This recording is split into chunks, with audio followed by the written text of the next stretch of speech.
What is up, Transtastic? It's Ohan, it's Friday, and this week we're talking about trans positivity.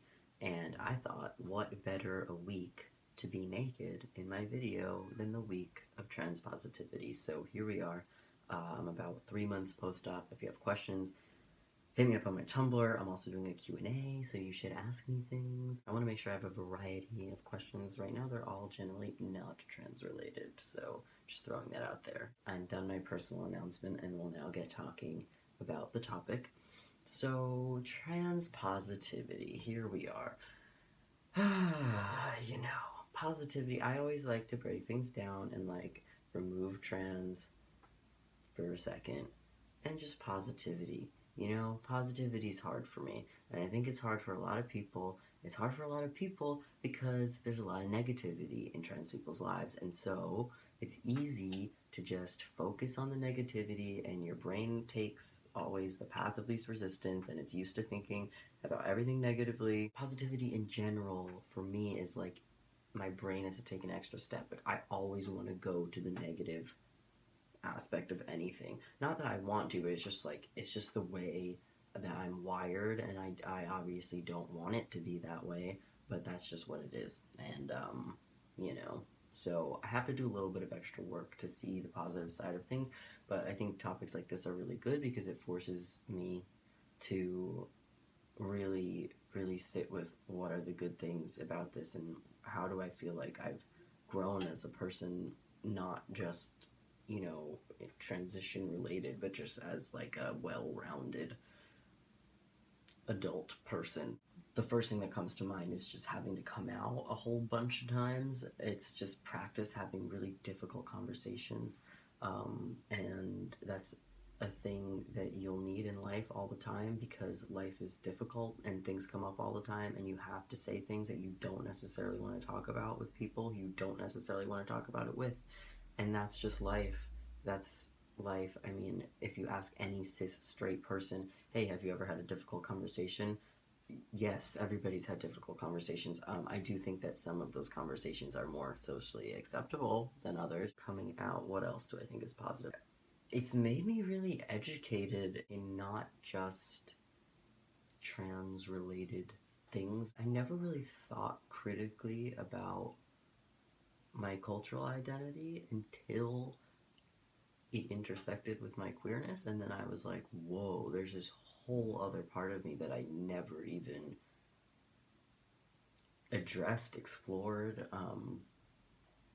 because I didn't even know what the word assimilation was at the time. Like, I didn't know any of these things, and it wasn't until I really started immersing myself in the queer community, and particularly queer communities of color, that I was like, whoa, this makes so much sense. Like, everything is making sense. Being queer and being trans has forced me to explore my Armenianness in another way.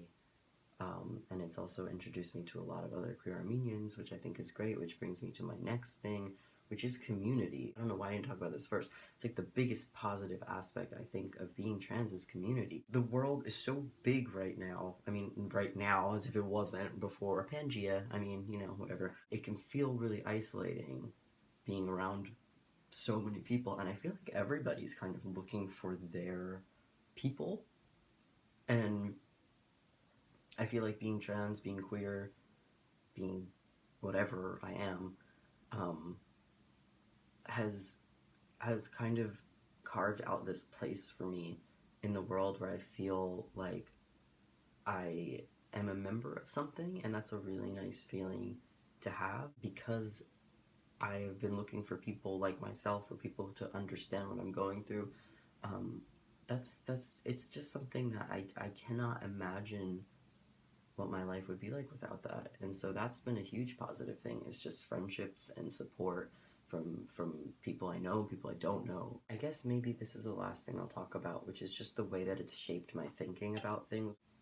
I don't know, I guess I feel kind of more perceptive towards certain things, and like I think I can relate to other situations and other people in a deeper way. And I think it's made me a better ally to certain communities, like, especially the POC community. I don't identify actively as a person of color because I look white and I have a lot of white privilege in the world.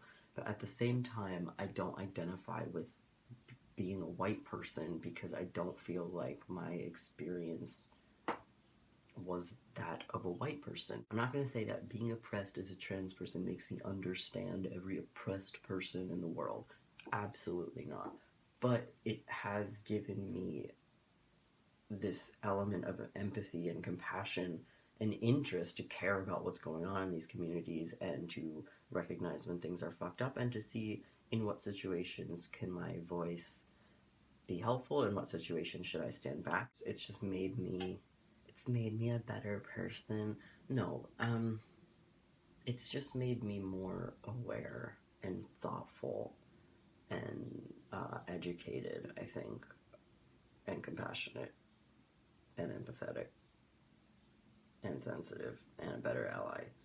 I think that's it. I do feel like my experience as a trans person has shaped my way of thinking in a way that I wouldn't want to trade for a body part, let's just say. I don't know how that sounds in a video about positivity. I'm gonna get negativity probably. The mental growth and the mental hurdles I've had to overcome to get where I am right now, it changes you, and I would like to keep what I have. So I hope that message was positive. We'll see. But I'm gonna go make a video for my personal channel. So have a great weekend, everybody. I think it's supposed to be nice on the East Coast. Anyway, in the New York area. So enjoy the weekend, and I'll see you next